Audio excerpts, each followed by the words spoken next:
Good evening once again. So last previous classes, ఎవరికైనా doubts ఉన్నాయండి? Anyone థియరీలో క్లియరా? No, sir. Okay, very good. Done guys. So today వచ్చేసి మనకి last final theory class ASAP methodology.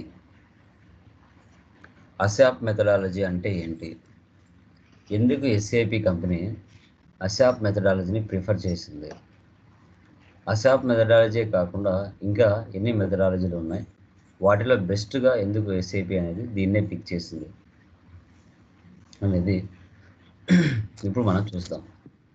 Okay, so PPT కనపడుతుందా? Confirm చేయండి. క్లియర్మా? Yeah. చూడండి, types of methodology and project base. ఒక ఇంప్లిమెంటేషన్ ప్రాజెక్ట్ టైం డ్యూరేషన్ ఎంత పడుతుందంటే మ్యాక్సిమం 16 months పడుతుంది.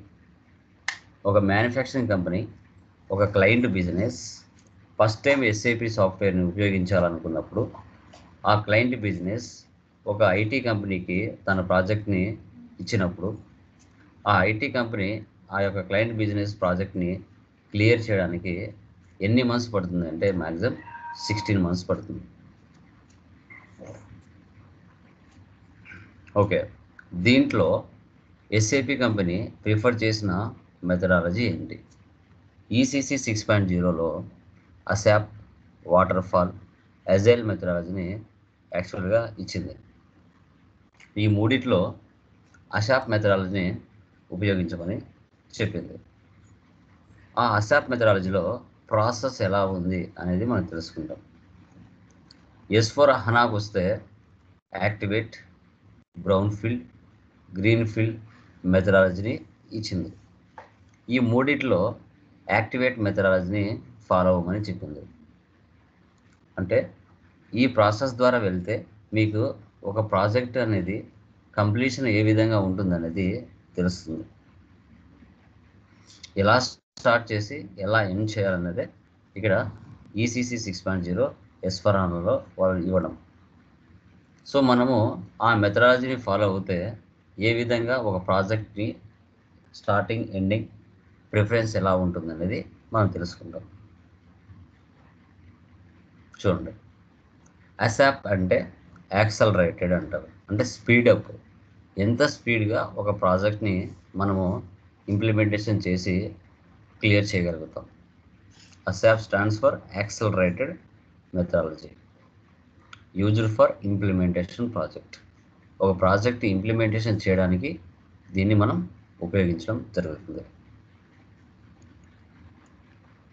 సో ఇంప్లిమెంటేషన్ చేసేటప్పుడు ఎంత స్మూత్గా, ఎంత ఈజియర్గా, ఎంత ఎఫెక్టివ్ మేనర్తో ఒక యూటిలైజేషన్ అనేది క్లయింట్ బిజినెస్లో మన వర్క్ ప్రాజెక్ట్ రిసోర్స్ని, ప్రాజెక్ట్ వర్క్ని ఇంప్లిమెంటేషన్ చేస్తామనేదే ఇక్కడ ఇంపార్టెన్స్. ఆ యొక్క ప్రాజెక్ట్ రిసోర్స్లో టైం కానీ, క్వాలిటీ కానీ, ఓకే, పీపుల్ కానీ, అదర్ రిసోర్సెస్ కానీ ఎలా మనము ఏ విధంగా మనం ఉపయోగించుకోవాలి, అవుట్పుట్ రావాలి, టైంని ఉపయోగించాలి, క్వాలిటీ వర్క్ను షో చేయాలి, పీపుల్స్ని మంచి వాళ్ళను రిక్రూట్ చేసుకోవాలి, అదర్ రిసోర్స్ని ఉపయోగించి ప్రాజెక్ట్ని ఇన్ టైంలో కంప్లీట్ చేయాలి. ఎలా అనేదే ఇక్కడ పర్పస్. తర్వాత సో టోటల్గా మనకి ఎన్ని ప్రాజెక్ట్ ఫేసెస్ ఉంటాయంటే 5 ఉంటాయి అసాప్ మెథడాలజీలో. అసాప్ మెథడాలజీని రోడ్ మ్యాప్ మెథడాలజీ అని కూడా పిలుస్తారు. రోడ్ మ్యాప్ మెథడాలజీ అని కూడా పిలుస్తారు. ఓకే, ఫస్ట్ వచ్చేసి project preparation, business blue print, realization, final preparation, go live and support. Go live and support అని చెప్తాం. యా, ఎస్కేప్. ఫస్ట్ వన్ చూడండి, ఫేజ్ 1. ఫస్ట్ ప్రాజెక్ట్ ప్రిపరేషన్ ఎలా చేస్తారు అంటే ప్లానింగ్ ద్వారా చేస్తారు. ఓకే, అసలు ఏంటి సార్ ప్లానింగ్ అంటే, ఇప్పుడు ఒక క్లయింట్ ఫస్ట్ టైం తన యొక్క బిజినెస్ ప్రాసెస్ అంటే బిజినెస్ అకౌంట్స్ని ఎస్ఏపిలోకి మ్యాప్ చేయాలనుకున్నప్పుడు ఆ క్లయింట్ అనేవాళ్ళు మిడ్ కండక్ట్ చేసి ఐటీ కంపెనీస్ని పిలవడం జరుగుతుంది. పిలిచిన తర్వాత ఏదో ఒక కంపెనీకి వాళ్ళు ప్రాజెక్ట్ ఇవ్వడం జరుగుతుంది. ఇచ్చిన తర్వాత ఐటీ కంపెనీ పర్ఫెక్ట్ ప్లానింగ్ చేసుకోవాలి. సో ఆ క్లయింట్ యొక్క టోటల్ బిజినెస్ యాజ్ ఈజ్ ఇన్ఫర్మేషన్ని ఐడెంటిఫై చేయాలి. చేసిన తర్వాత టీం ఎంత సైజ్ ఉండాలి, ఎంతమంది ఉండాలి, 50 మెంబర్సా, 70 మెంబర్సా, 80 మెంబర్సా, రోల్స్ ఫైనలైజేషన్ చేయాలి. రోల్స్ ఫైనలైజేషన్ చేయాలి అంటే లైక్ ఎంఎం కన్సల్టెన్సీ ఎంతమంది, ఎస్డి కన్సల్టెన్సీ ఎంతమంది, ఎఫ్ఐ శివ కన్సల్టెన్సీ ఎంతమంది, ఎండ్ యూజర్స్ ఎంతమంది, రోల్స్ ఫైనలైజ్ చేసుకోవాలి. సో ప్రాజెక్ట్ స్టార్ట్ చేయడానికి కిక్ఆఫ్ మీటింగ్స్ ఏమేమి కండక్ట్ చేయాలి, క్లయింట్స్తో కానీ కొలీగ్స్తో కానీ కిక్ఆఫ్ మీటింగ్స్ కండక్ట్ చేసి ఏ విధంగా స్టార్ట్ చేయాలి. తర్వాత SLA service level agreement. So వాళ్ళ యొక్క రూల్స్, రెగ్యులేషన్స్, ఇన్స్ట్రక్షన్స్, అగ్రిమెంట్స్ ఇవన్నీ కూడా ఏ విధంగా వాళ్ళు ఫిల్ చేసుకోవాలి. తర్వాత ప్రాజెక్ట్ని సైన్ అప్ ఎలా చేయాలి. ఇవి ఫేజ్ 1లో ప్రాజెక్ట్ ప్రిపరేషన్ ప్లానింగ్లో ఫేజ్ 1లో ఇవ్వడం జరుగుతుంది. ఫేజ్ 1లో తర్వాత ఇది ఫేజ్ 1. ఎగ్జాంపుల్ చూడండి. Tally data migrate non SAP to SAP first time. ఇప్పుడు వైజాగ్ స్టీల్ కంపెనీ ఉంది, వారు ఫస్ట్ టైం ఎస్ఏపి కంపెనీని ఎస్ఏపి సాఫ్ట్వేర్ని ఉపయోగించాలనుకున్నారు. సో అందుకు గాను మధ్యలో మీడియేటర్గా ఐటీ కంపెనీస్ ఉంటాయి, విప్రో, ఇన్ఫోసిస్, ఐబిఎం ఇలా ఉంటాయి. డైరెక్ట్ వైజాగ్ స్టీల్ కంపెనీ వాళ్ళు ఎస్ఏపి కంపెనీ దగ్గరికి వెళ్ళి సాఫ్ట్వేర్ ఇన్స్టలేషన్ చేసుకోలేరు. అందుకు గాను వైజాగ్ స్టీల్ కంపెనీ మధ్యలో ఉన్న మీడియేటర్స్ ఐటీ కంపెనీస్ పిలుచుకొని వాళ్ళకి ఎవరికొకరికి ఒక ప్రాజెక్ట్ అనేది ఇస్తుంది. ఆ విప్రో కంపెనీ వెళ్ళి ఎస్ఏపి కంపెనీ దగ్గర వెళ్ళి సాఫ్ట్వేర్ పర్చేజ్ చేసి వైజాగ్ స్టీల్ కంపెనీలో ఇన్స్టలేషన్ చేసి ప్రాజెక్ట్ని స్టార్ట్ చేస్తారు. ఇలా మనం నాన్ ఎస్ఏపి నుంచి ఎస్ఏపిలోకి డేటా మ్యాప్ చేయడం జరుగుతుంది.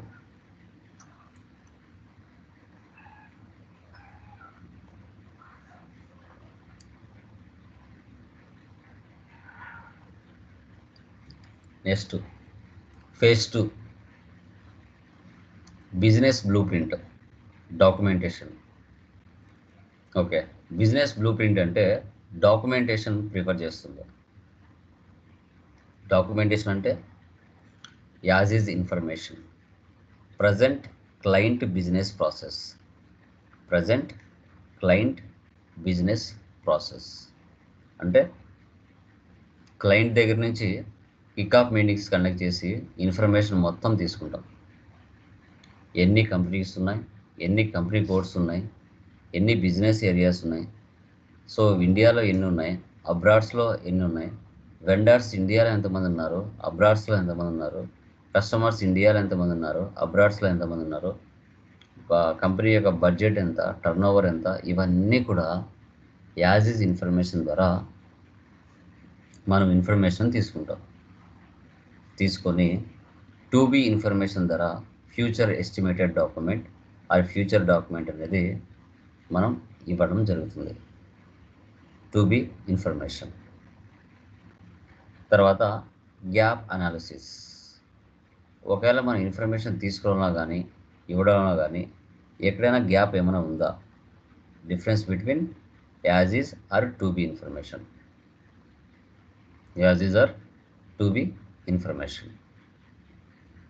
తర్వాత స్కోప్ డాక్యుమెంట్ అంటే ఇంకా ఏమైనా ఇన్ఫర్మేషన్ తీసుకోవాల్సిన ఉన్నా ఇవ్వాల్సిన ఉన్నా మనం క్లయింట్కి ఒక క్వశ్చనరీ ఫామ్ పంపించేసి దాన్ని ఫిల్ చేయమని చెప్తాం.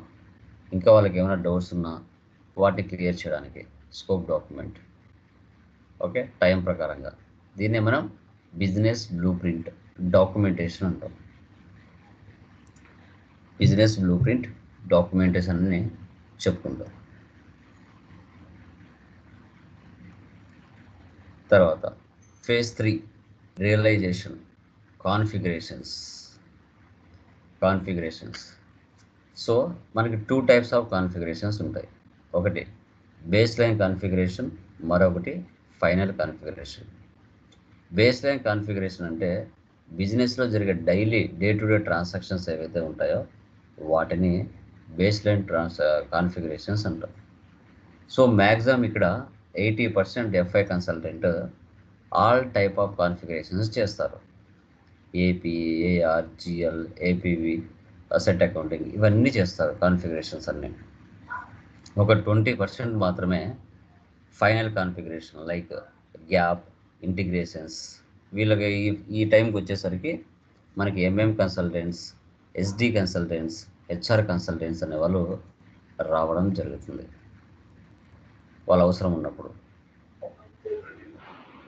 తర్వాత సో ఇంటిగ్రేషన్స్లో FI to MM, FI to SD, FI to PP, ఈ ఇంటిగ్రేషన్స్ అన్నీ ఆ మెయిన్ పర్సన్స్ ఎవరైతే ఉంటారో MM consultant, SD consultants, PP consultants వస్తారు.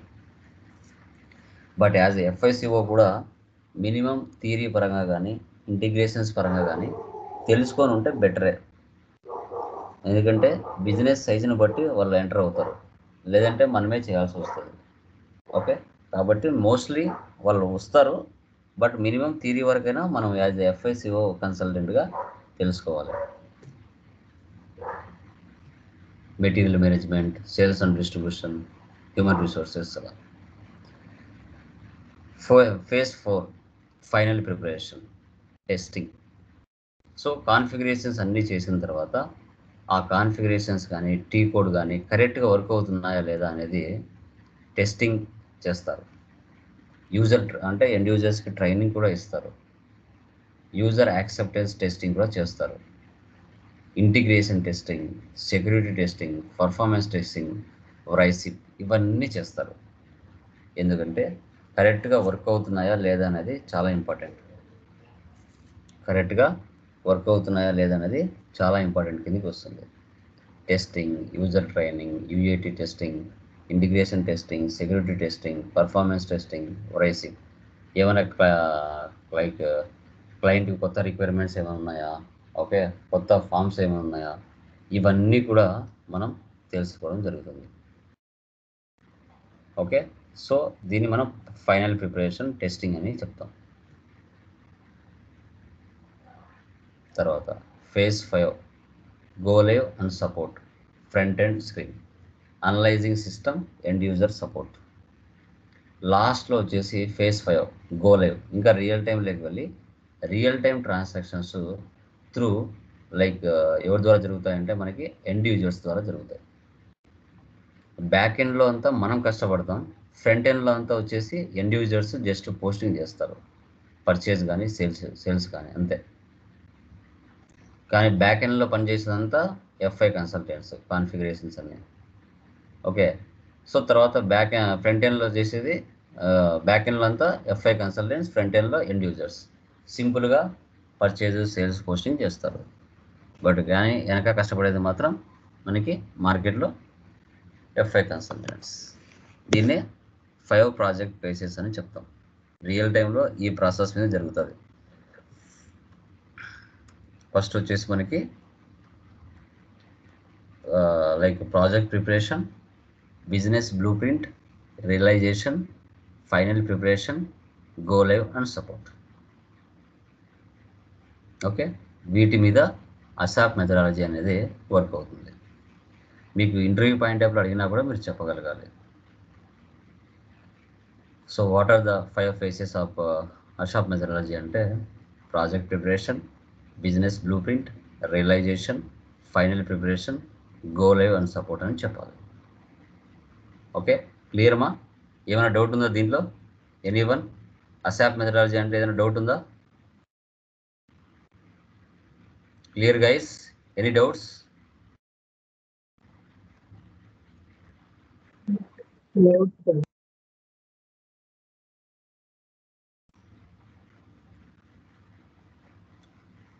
Okay, done.